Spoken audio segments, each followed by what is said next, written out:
This week on Coffin Fodder, turn those crosses upside down because we are talking Antichrist. I am the devil, and I am here to do the devil's work. I like to dissect girls. This is God. We have such sights to show you. Look at me, Damien. It's all for you. When there's no more room in hell, the dead will walk here. I see dead. Red. Even in hell. Oh, yes. Oh, no tears, please. They're here. Hello, welcome to Coffin Fodder, your weekly horror podcast. I am your host, Mike Warby, and joining me as usual is Coffin Father Kyle Nickelbarrow. That's me. And Coffin cousin Brady Silzer. What's up, sluts? And this week we are talking about Lars Von Trier's 2009 Gothic horror, Antichrist. Hell yeah. And yeah, I think this is going to be probably a kind of a gold star episode about as fucking brutal as it can get for a horror movie. It's nasty. Yeah, it's gross. Yeah. In a good way. Yes. But so if you have little children, please don't let them listen, and also keep an eye on them so they don't fall out the nearest window. Yeah, that's a bad thing. All right, yeah. So Antichrist is a movie that follows a couple who their son dies tragically while they're doing the sex thing, and then Because he saw them having sex. If I had seen my parents doing that, I would have jumped out the window too. Yeah. Yeah, so the idea is that there's a sense of guilt for the death of the child, and then these are unnamed characters. She really loses her shit though, and then they decide to take this forest retreat to sort of try and sort their shit out. Yeah, and deal with it. Things don't go great for anybody really. Yeah, I guess so. I mean, the first thing that happens in the movie, obviously, like we just said, is. Yeah, the baby It's toddler. Plowtown? Right, sex. Yeah. Absolute fucking You see Plowtown. one of us dick in the first It's- 2 you do. seconds. It's But not it's actually. not. It was- I've looked it up. It Yeah, it's a wasn't. porn stars. Yeah. They simulated that Because scene his with the dick porn was stars. too big. I- That's the I- story. That's insane. Willem's dick was too big to have in the movie. They had to get a dick double. Too much. Yeah, he's got too much dong. Too much meat. Too much dong for Antichrist. Yeah, so that's the setup, and then they're basically right off to the woods after that. Essentially, right? Like Yeah. you see like a very brief. You see a little bit of her breaking down or whatever. Very little bit. It's quite short. I mean, the kid jumps out the window on purpose. Was my opinion. Oh, That's what my it, theory. no, And then what exactly happens is she's being treated in the hospital Right, for her yes. depression, After this happens. and then Willem Dafoe, who's a therapist, Right. decides that he doesn't like the way her psychiatrist is treating her. He's a psychologist. Right. He doesn't like the way that he's approaching it or whatever, and he decides we're going to take over. Yeah. So he finds out that what bothers her the most. He's doing exposure therapy. Yeah. He, that he briefly touches on, who else is going to know you better than I do? I might as well be the one to treat you. And takes her out to face some fears is kind of what I gathered. You'll be amazed to know that it's considered wildly unethical for a therapist to Treat his own wife? or to treat Or a anyone they know. spouse. To treat anyone they know. Yeah, it's not a surprise at all. And especially the closer you are with the Yeah. person, the less you're. Yeah, Absolutely. I'm somewhat of a scientist myself. That was my Willem Dafoe impression. Sorry. It's pretty good. Yeah, so it's This to me. it's. Do you know what I done for this company? I started this That's company. right, yeah. Harry jumped out the window. Oh, Nick. That actually he's the only named character in the movie. The baby is Nick. The baby is the only named? Well, aside from maybe a couple side characters, yeah. Well- See, I kept waiting for... I feel like I'd heard her name. Obviously, I was wrong, but I feel like I kept waiting for his name to come up, and it never did. Because once they started talking about... And I didn't know anything about this movie, but once they started talking about the forest, and they called it Eden, I started wondering where it was going to go, so I was carefully listening for names to be dropped, just to see... That's very... Yeah. As the themes come up in the movie, that's very... You can see could they're put it in. very clearly doing a Garden of Eden type story. Totally, yeah. Yeah. Where they're isolated and exploring, and... Yeah. Yeah. And meant to be, they've tapped into some sort of evil force or whatever Totally. by exploring or whatever. Right. So yeah, she's having very serious anxiety attacks and depression. And this is actually one of the things I didn't know until we just watched this recently. I read the wiki, and Lars Von Trier wrote this while he was in the hospital with clinical depression. Oh shit. Oh wow. Yeah. Interesting. Yeah, so that explains the... Puts a little bit of light on it, I guess. Yeah, it explains a bit. I think it explains a lot of like how familiar he is with the technical aspects of Willem Dafoe's therapist character. Right, yeah. And what Because all that treatment shit's like. real. Yeah. The 5-second breathing technique, Yeah. exposure therapy, Yeah. all that shit's real. Like it's all real shit. It's just how he's sort of implementing it. It's a weird balance. Because sometimes it feels like he's deliberately punishing her. Well, that's sort of what I got too, that he was sort of, pushing her on purpose though, and clearly too far. And then but also still seemed to care and want her to get better. So Yes, I totally absolutely. agree. It's like he's taking out his grief on her in a way, That's- right? Which maybe isn't even wrong. I got that too. Yeah. Like that's his punishment, just like you said. Yeah, it's a weird balance because you see it go back and forth. You think, is he like punishing her right now? Right. And then in the next scene he's like no, it's okay, come on, this can't hurt you, Well, and this and that, right? And I mean, Willem Dafoe, the guy can act, we all know it, but like he does such a good job of being so cold and stoic about it the whole time, right? And so, but also comes off very caring in his actions. Yeah. But certainly it seems to be the less of the two sort of being plagued by the grief of losing their child. Yeah. I mean, I guess the main thing about their relationship is that all that shit that happens in this movie, all the fucking horrible shit that happens in this movie, would not have happened if he had just let the guy in the hospital treat her. Right, yeah, and stayed out of it. Yeah. Yeah. So he basically created this situation. Totally. The question is, it's sort of like The Shining, where you wonder how much of it is this guy's demons, Right. and how much of it is the evil force. Right. Assuming there really is an evil force. Well, and in that's, I don't think I ever got there as far as a conclusion goes. And maybe that's just the way it's supposed to be. But it's left wide open. I think my read is that there really is an evil force in the woods. That's sort of what I gathered as well, but also just that I think there really is an evil force in the woods. I think it's just very, again, like The Shining, it's hard to say how much is, like in The Shining, how much is the Overlook and how much is just Jack's demons. And how much is Danny's, like, shining ability. Right. And so I kind of leaned the other way where for a bit I was thinking 100% there's some evil witchery happening here. I think by the end I kind of leaned the other way, that it really is these two just fucked up people, and that Willem's character did have his own demons, and maybe on purpose he had taken her out there, like we said, to punish her or to push her. Right. And then it goes so much into like nature plays such a big part in it, right? Yeah. Right. So to me, it wasn't about the evil of nature, and actually it touches on this later on in the film about nature. That he poses the question to her about, "Are you scared of nature?" And she takes it in a literal sense of like scared of the trees, the grass, the animals. But he meant, "Are you scared of the nature of people, of humans?" And so that's where I think, like, yeah, there is some evil in the nature, but not in the nature of the forest. It's in the nature of the humans. Those two.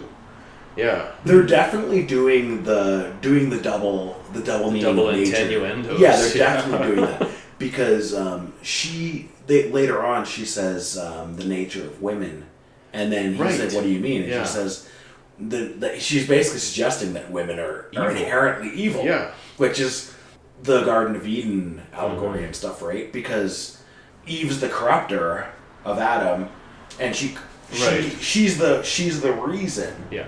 And then, of course, her thesis, which we get to later, she's a grad student, I think?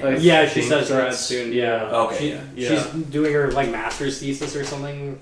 That seems right. Something like that. That's what she was, that's the setup for where, like, what happened before, what's his name? I was going to bring up, when they're driving to the cabin, you see flashes of faces in the trees. Mm-hmm. And that's why I thought there was a demon aspect. Or like some sort of evil entity, but you think it's in your head. It's shots from later in the movie. Yeah. I didn't realize that. Well, I mean, because I've seen it lots of times. Okay. Yeah. I knew there was something there, but I didn't catch what the fuck was flashing past. Yeah, it was literally shots of them, like, screaming and, like... Oh. Yeah. Oh, wow. Dope. I thought it was just, like, demonic faces. Yeah, I'm pretty sure it was like Charlotte Gainsbourg. Mostly it was pictures. It was like quick shots of her like screaming, but interspersed with the trees. Oh, okay. Yeah. Yeah. Interesting. I mean, Lars Von Trier. Are you guys how familiar are you guys with Lars Well, Von Trier? it's only slightly, and so that's why we talked before we started rolling here that I didn't really love the film that much. No, fair enough. There's lots of great things about it, but I just have trouble with this guy, and I felt He's the not same. for everyone. He's Yeah, not for everyone. I felt the same with Diary of an Nymphomaniac. Same guy, right? Mm-hmm. Yeah, so it's too fucking I have- artsy.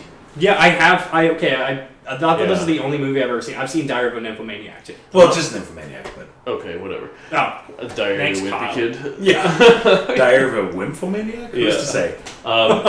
Anyway, yeah, he's too fucking artsy for me. Too much cinematography. Not everybody's. Yeah, not everybody's into like the arty. Yeah.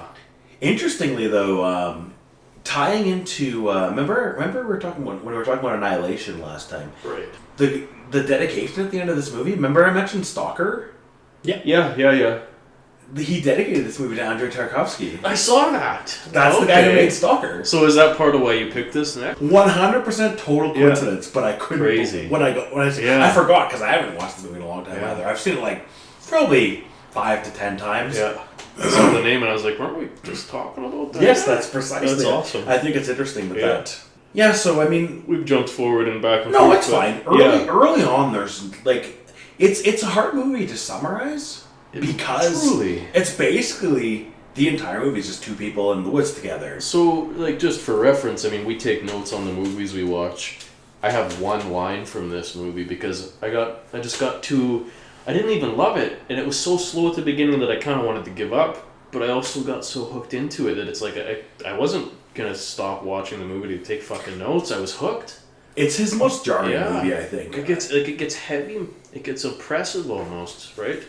Yeah, It he gets was... wild. What he was doing, he started it with this movie, and then he made Melancholia with Kirsten Dunst, and that's like he called it his mental illness trilogy, and then the third one is Nymphomaniac, which you guys have seen. Yeah. So this one's meant to be about anxiety.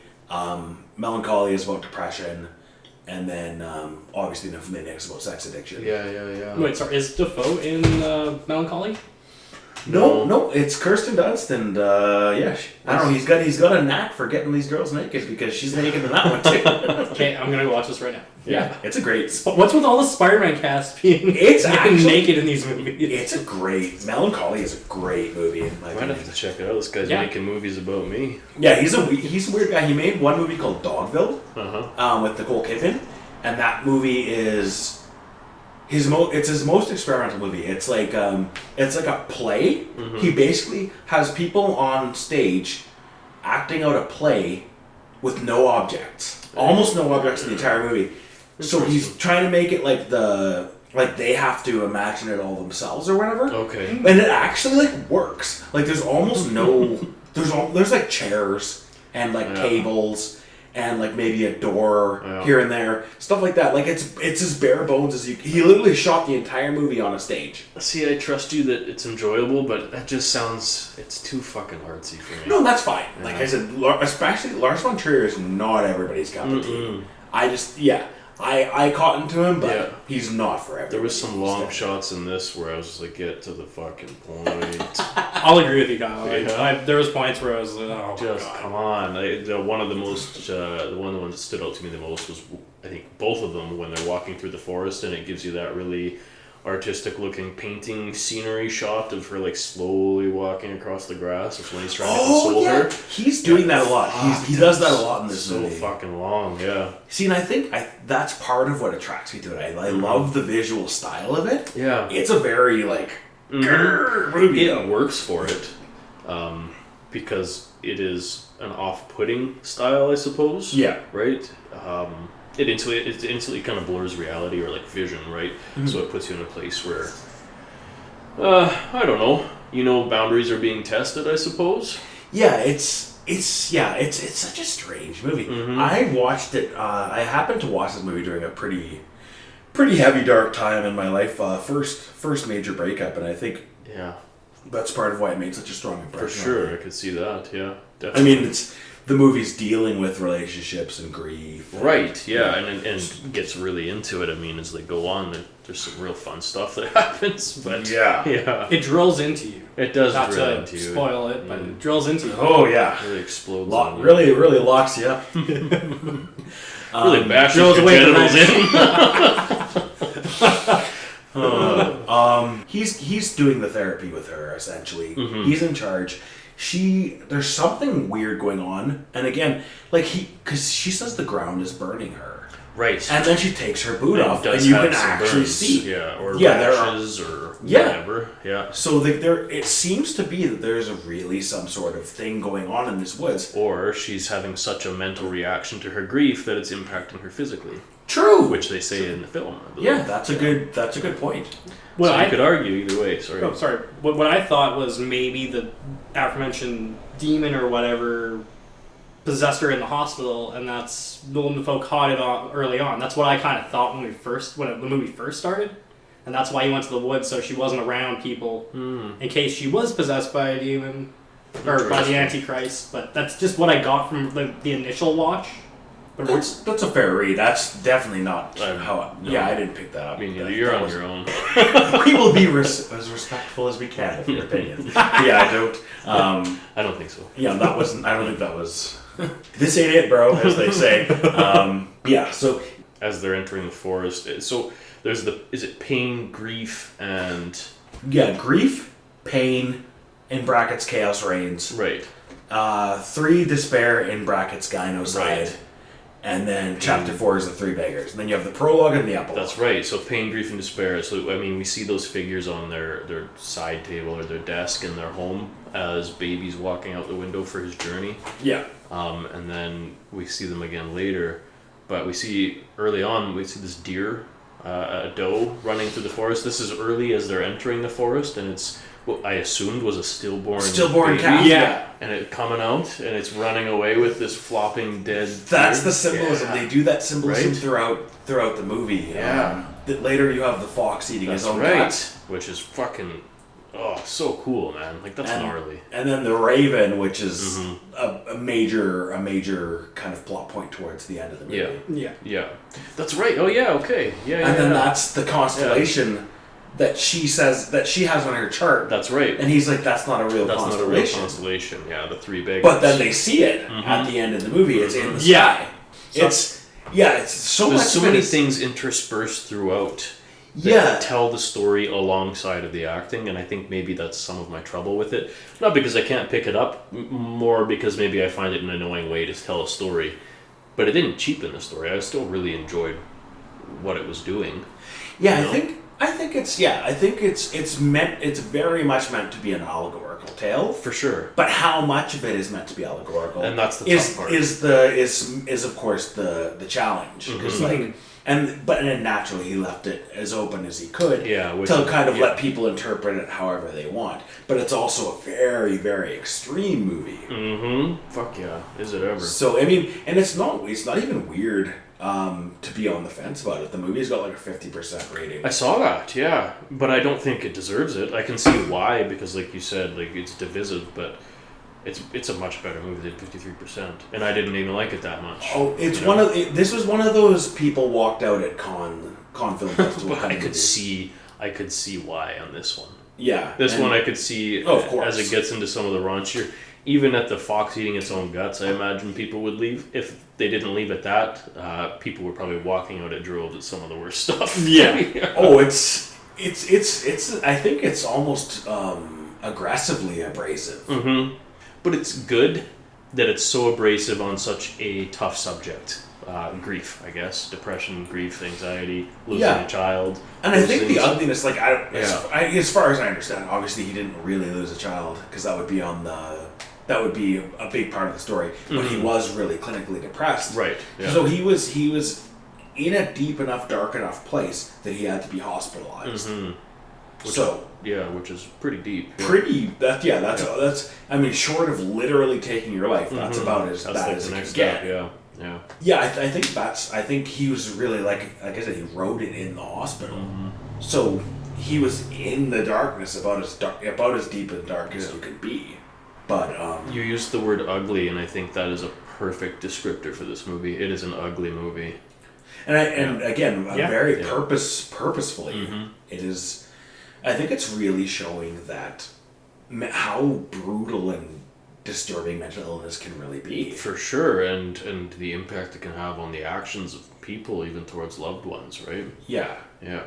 There are other hints that there was something out there. Well, there's tons. Because when there's also the scene, what's Willem Dafoe's character, the husband, he finds pictures of her when her and Nick were out there. Yeah. She had put the shoes on the wrong feet, and she'd done it repeatedly.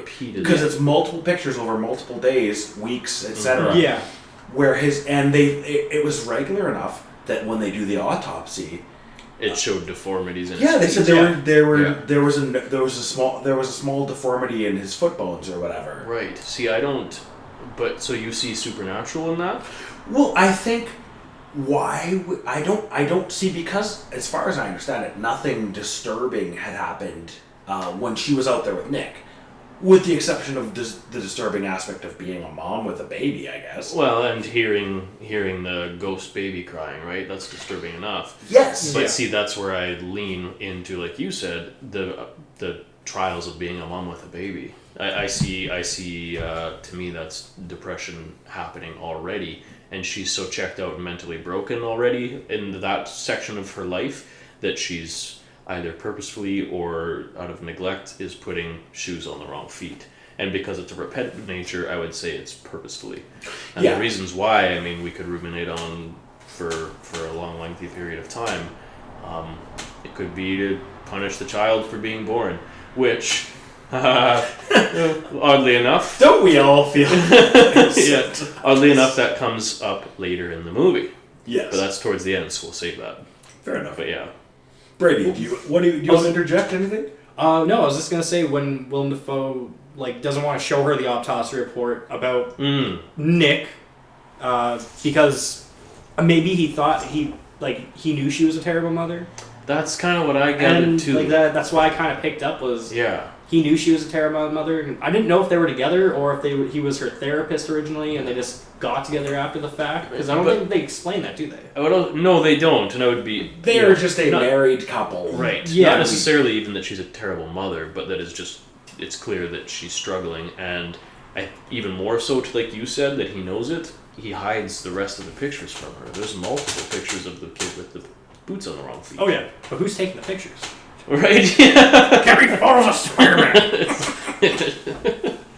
Oh no, because it's just pictures of him, but she's taking the pictures of the boots on the wrong feet. She's not in the pictures. Yeah. The baby, it's just pictures of Nick that she's taking while she's in the cabin with him.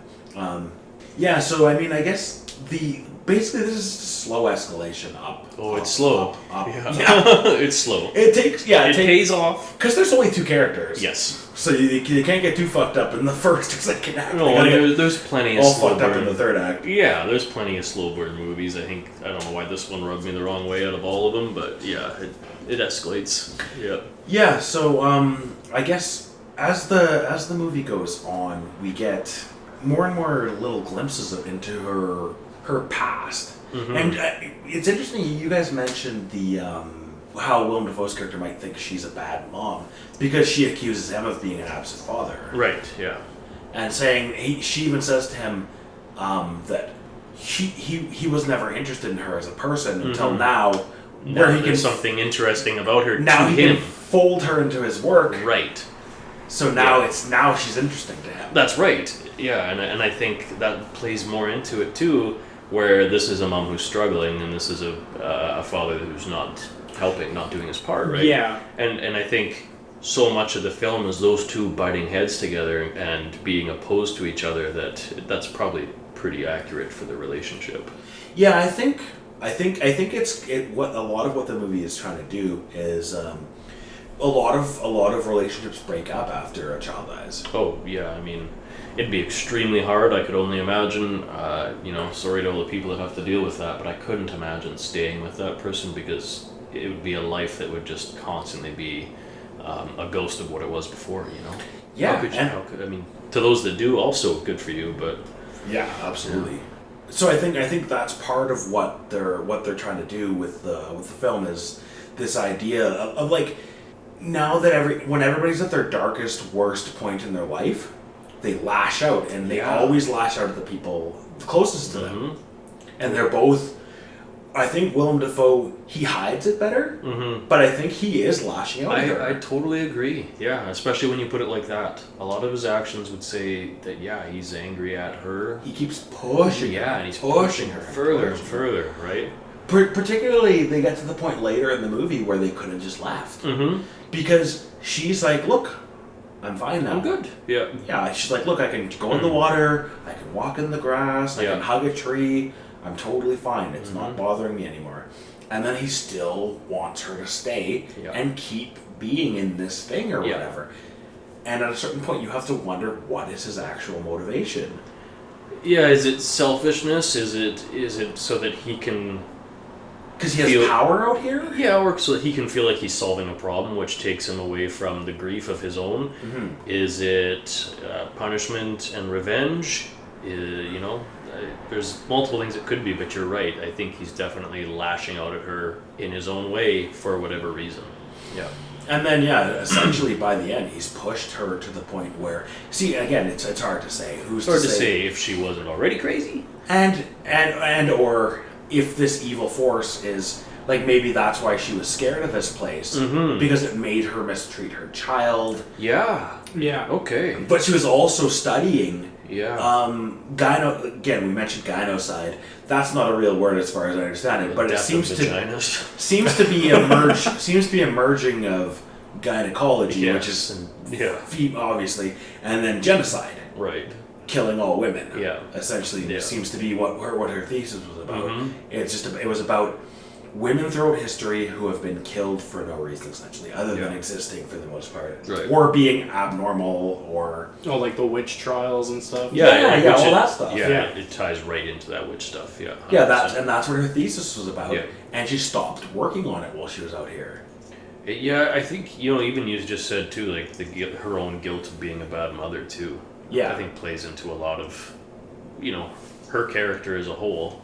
Yeah, it's never explicitly said, but you could read that her mental health problem started after she had the child. Like it could have been like the postpartum, and then her alone in the woods with her child, and while trying to work and kind of trying to, the lines begin to blur between work and motherhood, and so it's just a really loaded movie, but we can probably just jump to the part where all the fucked up stuff. Yeah, because it's all build up until then, and then fucked is it. Oh no, there's a lot of build up, and then Cannibal Corpse said it the best. And one big orgasm. I come blood. I had that as a note. That's so funny. That's awesome. Yeah, I had that as a note. I had, this next song is about shooting blood out of your cock.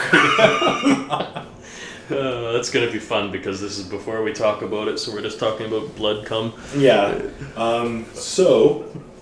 Obviously things continue to escalate because this is a horror film.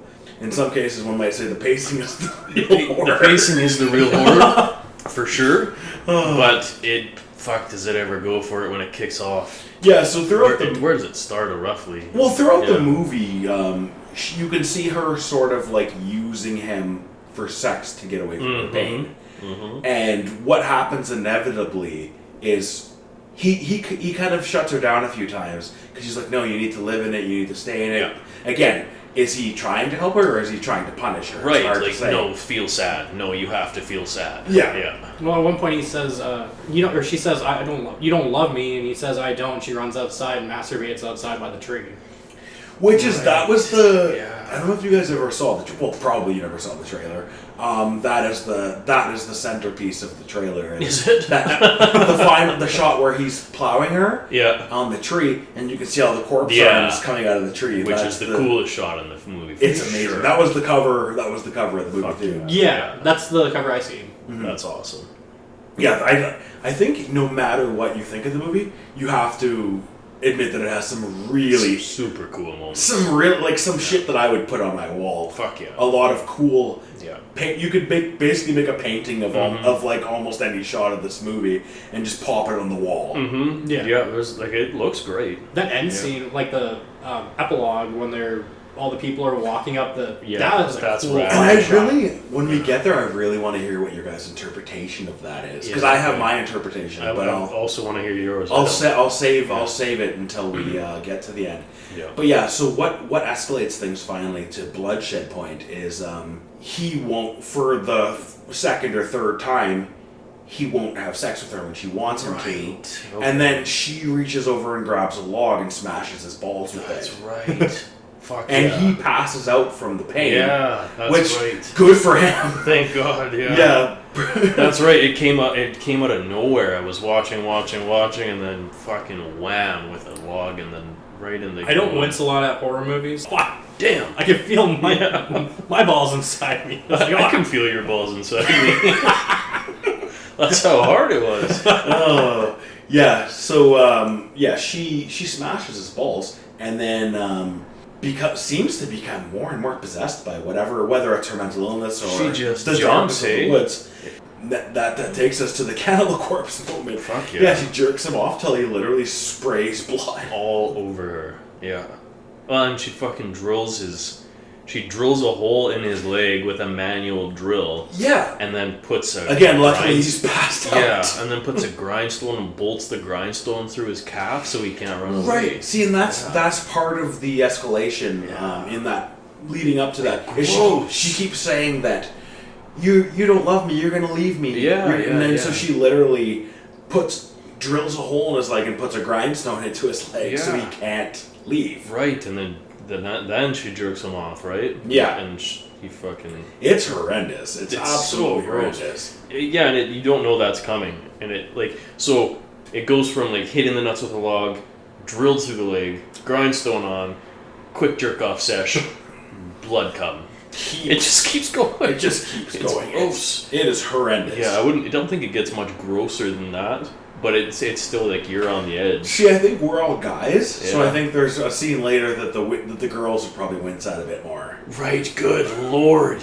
Oh my god, no, that's the worst in the movie by far. I'll agree with Fuck, Kyle. That was is that gross. the board of the nuts is one thing, but the That scene was that comes up later disgusting. is Yeah, I mean, since we're talking about genital mutilation as well, but see, and I think that feeds into the theme of some of the themes of the movie too, because she's talking about her thesis was about women and how they've been treated by religious people, by men, and there's a common practice of cutting a woman's clitoris off. Yeah, castration, female castration. Yeah, female castration, to make it so they can't feel pleasure during sex, essentially. Right, yeah. And she does that to Yeah, herself. it like cuts off her womanhood in a sense. Yeah. And her access to that form of pleasure. And which is also cutting her off from her escape from the grief too, right? Yeah. Her number one escape.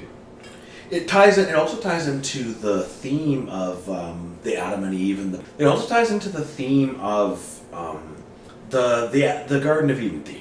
Yeah. Like, there's no way it's an accident that he's a guy, she's a girl, No. they're alone in the woods, Yeah. and the place is called Eden. Absolutely, there's a And reason for it. We're talking about the God and the devil and Yeah. the nature of evil and Yeah. all this stuff, right? Yeah. there's also animals that are kind of not talking to Willem Dafoe, but they're kind of communicating a little like mentally back and forth. They seem to be One does talk. the deer. Yeah. The deer and the fox, I think, only appear to him, and then the raven appears to both. To of both. them. Yeah, that's right. And he smashes the raven with the rock when he's in the little hole under the tree that she's looking for. And that's probably the next, most important plot point to take the movie forward. Is so she has mutilated him to a pretty extreme. She doesn't actually do the mutilation on herself until a little bit later. After, yeah. But he wakes up and is like, "What the fuck?" Right, he's got And then he crawls away to escape from her now, because that's all he can do, and he hides under the tree. in a foxhole. Yes! Yeah. And that's actually the tree she specifically mentioned that. That went over my head, sorry. The foxhole thing and the fox in the movie, that went over my head. Did it? Yeah. I was like, holy... You got a low hit. So he's hiding from her, and again, she starts freaking out, saying, "You left me." Yeah. Just like I knew you would, essentially.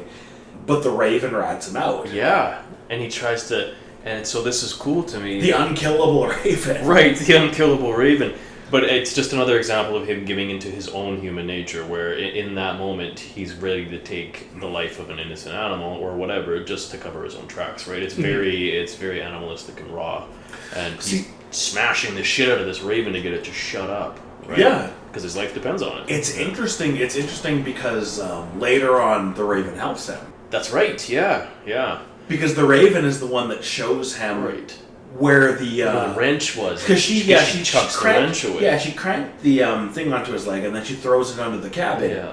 And then I don't know. Is she lying, or does she literally not know? Because she says I can't. She goes and looks for it, and then she's like, I can't find it. I think you could say either way, and I don't. Or was she possessed at that time? That's it. Is she out of her fucking mind? I thought it was her going mentally insane. That's that what she I couldn't find. Like she's like, oh, I threw this somewhere, but I don't know remember where I threw it. I think she had such a break that she forgot she even threw it. You know what I mean? Yeah. Like she's not. I mean, cognizant of it. everything's on the table at this point. It could literally be anything. Anything. The Raven represents grief as well in this, right? Yeah. All three are meant to be represent. I mean, the pain, despair, and grief. Yeah. So what you're saying. So it's interesting that pain and despair only show to Willem's character, at least as far as I remember, and with what we said. But the grief shows to both, which is interesting to me. Why is pain and relief only shown to Willem? Yeah, it's. I mean, you could. Yeah, I don't know. I don't have the answer. It's who's to say? Yeah, it's interesting, and that grief both. He tries to kill grief, and then grief comes back to help save him. You know. Interesting things to ruminate on. I didn't. I probably won't, but for sure, no, fair enough. Like I said, certainly not to everyone's taste. Yeah. It's a very abrasive movie. It could have been him trying to kill grief was him maybe getting over grief, and then grief coming to help him was him getting rid of finally getting over the death of his son. Yeah, totally. That could have been. That's kind of where I was going with it, and I think that's correct, or at least it's close enough. It could. Yeah, I mean it's unclear exactly which one is which. He was taking a note out of Edgar Allan Poe's books. Because he does a lot of that kind of similar the Raven representation. Yeah. Or even just animal. He's a lot of dead animals in his books. So that could have been an inspiration or something. It's Gothic as fuck anyway. Sure. So certainly he's probably drawing from H.P. Lovecraft, Edgar Allan Poe. Yeah. All those sort of really dark Gothic influences. But yeah, that's basically we're at the end of the movie at that point. Yeah, that pretty much sums it up, and then it's. She's done all this horrible shit to him. She pulls him out of there because the Raven rats him out. Right. But then she goes to the cabin. They go back to the cabin, Eden, the cabin at the center of Eden, and then she cuts her clit off. Right. And she goes to sleep, I think. And the Raven tells him where the thing the wrench is, yeah. And then he takes it off, and then she wakes up.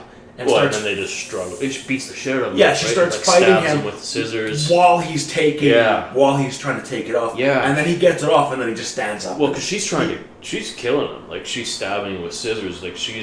She's done. She's gonna fucking kill the guy. Yeah, and he strangles the life out of her. And then quite happily. Partly, it kind of seems like maybe that's what she wanted all along. For sure. Because once he starts strangling her. She stops fighting. Yeah, she gives up. She doesn't fight him at all. But also, he doesn't stop. It's done at that point. He could have let go. No, for sure he could have. But no. Yeah, he could have let go and just ditched her. Yep. And ditched her in the woods.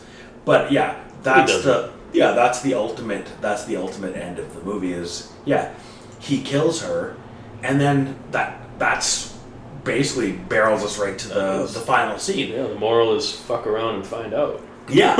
So that's the final scene of the movie is Willem Dafoe. He makes a crutch, and he begins getting himself out of it slowly. Yeah. They hiked into the woods. He has to hike back to wherever their car is or wherever. He burns her body on the body tree. Which like a witch. Like a witch. Like a witch. Like all the witches. Yeah.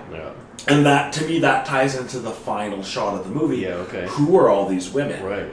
To me, I'll let you guys go first. Okay, sure. Brady? The souls from, that, the woods were cursed. Okay. They don't really say where it is. Maybe it was Salem. It could literally be anywhere, yeah. Yeah, but I interpreted it that it was maybe, Salem, and because they always burned a lot of women for being witches. Yeah, I think And it's very looking- deliberate that he she's- burns her body. Yeah, and she's looking into, like, she's a, you said genocide? She's a grad student. Genocide. Genocide. Oh, gynocide. Yeah. Yeah, gynocide. Vagina. Genocide. Genocide. However you want to say it. Go on. And she's got all the photos of, like, other women, so I was thinking maybe it was in Salem. So all the women that are there, and there's, like, hills in Salem. That's kind of what I interpreted. So you're tying it into the witches. Yeah. Yeah. And plus, Which is fair. The movie's yeah. called Antichrist, so there's got to be some sort of demonic. Yeah, I want to touch Esque on that too, thing. but let's finish what For we're sure. doing. Yeah. That's my spiel. And That's fair. I sticking think to it. that was sort of my secondary one. I wondered if it was, and I'll be honest, I didn't think hard enough about it because it was late and I was done, but I wondered if it was something to do with sort of more of the representation of evil in women following him out. Or being released, and like, you know, that her grief had gone and disappeared and was sort of letting other women move through it. I don't know. I took it a little more fair. Off topic. I mean, I think those are both very fair reads. Yeah. My read is that all the women she studied in her thesis were killed by men. And that now that he's killed a woman, he can see all the women killed by men. Right. Essentially, that was my read. Oh, I dig that. Is that he's sort of like suddenly he sees all the women. Yeah. And they're endless. Right, endless women who have been wronged for whatever And they're all reason. faceless. Yeah, They're all yeah. faceless. The faceless victims of men. Right. From swarming him as he's committed another atrocity. I don't think. It just ends right up. It ends with them like kind of breezing Just past him, going up. Yeah. But we don't. So you could read that they killed him at the end. I don't think that's what happened at all. I don't think so I think either. he sees them though. He sees them. That's my read. Is that now that he has murdered a woman, he can now see all of them, and but there's still something going on with this place. So you could be right, Brady, that it's. Yeah, maybe, and I also wondered if maybe like the burning of the tree, which was the tree that was all these bodies, right? Released, like you said, released souls of women or witches. So similar themes about the evil in women part, I think, where it all comes across that way, but different ideas. Women, am I right? Come on. Well, can't live with them. You can't live without them. And again, no matter what you think of this movie, there's some gnarly fucking quotes, man. Yeah. Nature is Satan's church. Right. There's some cool shit in there, right? That's metal. That's the song. That's a I was thinking the song entire title. time, is he a fucking huge metalhead? Because, like, it's a metal fucking blood. movie. Yeah. There's a lot of like hammer smash. He's using a It's rocket metal. to hit the crow's head in. It's metal as fuck. The movie, even though the music is not metal at all. No. The imagery and the things that happen are all very it's gnarly. Yeah. It's Norwegian death metal. Yeah, man. Well, he's Danish, so. Oh, okay. Checks out. Yeah, he would be familiar with the founding of black metal. Whether he's into it or not, he would be familiar with black metal. For sure. So then before we end, why Antichrist? What do you guys make of the title? I have no idea. To me, it's about essentially nature, like Mother Nature versus God. Yeah. Okay. That's to me what that means is like so. It could just be a provocative title that he chose, but the fact that it's set in a place called Eden, and he's essentially Adam and she's essentially Eve. Yeah. The question is, what does that all mean? But she's talking about the devil the entire movie, and he keeps telling her how irrational she's being. So I think in the title, she's the Antichrist in the title of the movie. I can see that. That's my read. Probably the closest you could get to. I was gonna say it was that her child might have been evil, and that was my initial thought, but I strayed pretty far from that. Yeah, because there's no inclination. No. There's no, but he stays with her the entire time, even though he's not in a physical form. He might have been. That's what I kind of grasped was he was the Antichrist, and that's what's making them try to kill each other. We missed a fucking huge moment, though. Well, and God killed his own son. Right. Yeah. We missed a huge moment that when they were having sex in the beginning of the movie, she saw the kid. See, walking I out don't. of the movie. You I don't think so? know if that's real though, Oh, okay. because you don't. When you see them having sex at the beginning, you don't see that. Yeah. See, So but- I think again you can read it as in that literally happened, or you can read it that she feels responsible Yeah. because she was allowing it to happen. Fair point. Yeah. And she says, she's like, I knew he could get out of the gate. Right. I knew he could And that's do her this. guilt coming Yeah, out. so That's fair. she reimagines the scene Right, through as she really could have stopped him, and it's all through the her lens fault. of her guilt. Yeah, okay, that's fair. It could go either way. Yeah. Alright, I'll bounce it to Brady. Final thoughts? I really enjoyed the movie. I'm not gonna watch it again. This is the second time viewing it. Fair. I might, maybe in 10 years, I'll go back and give Super it fair. a gander. Gonna Super check fair. out his other work because it intrigues me. But I'm gonna give it 4 Green Goblins out of 5. Nice. And that's a really high rating for me. Good. It's me now? Yeah. Yes, It's my turn. I'll bounce it. Yeah, I'll bounce it. Let's bounce it over to Mr. K Slice over here. Bounce, baby. Mr. Case. Yeah, you know, I Case think I Listen. like it more now after discussing it with you guys than I did after finishing it. I didn't hate the movie by any means. I struggle with its pacing. I struggle with how slow it is. I even struggle with its runtime a little bit, and it's not even that long, but God, did it feel like it for a bit. And the overshooting of some of the scenes. But all in all, it was a really good movie. Would I watch it again?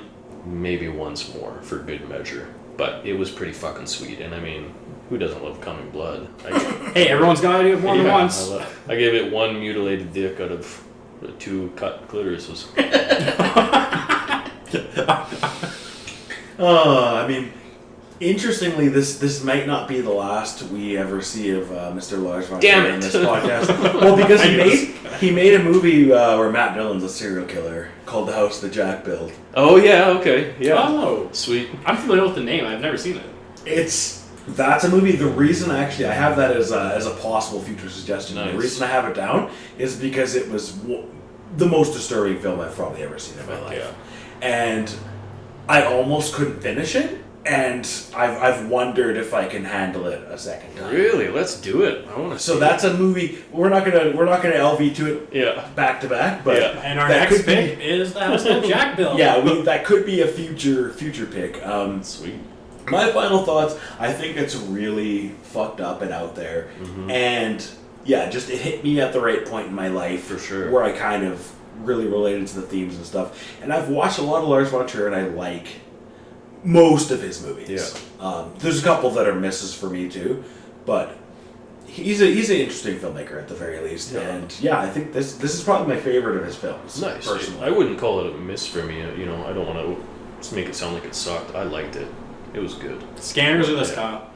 Oh god. Scanners. Yeah, I mean, I ended up I had it as 5 stars before. My 4.5 did this Nice. time. Did you? Yeah, but I watched it in two bursts this time. I watched it Right. So half. it doesn't hit as heavy. Yeah. Yeah. So anyway, I think it's a really interesting. But I have no ill will to anybody who says, Yeah. "What the fuck is this movie? Right. Yeah. What the fuck is this world?" What even is this world? I don't want to be here anymore. For real. Yeah. Actually, this movie, I thought, being that it's split into 4 parts, well, I guess, but like you can watch it in spurts, which I did. Well, Willem Dafoe watched it in spurts. Spurts of blood.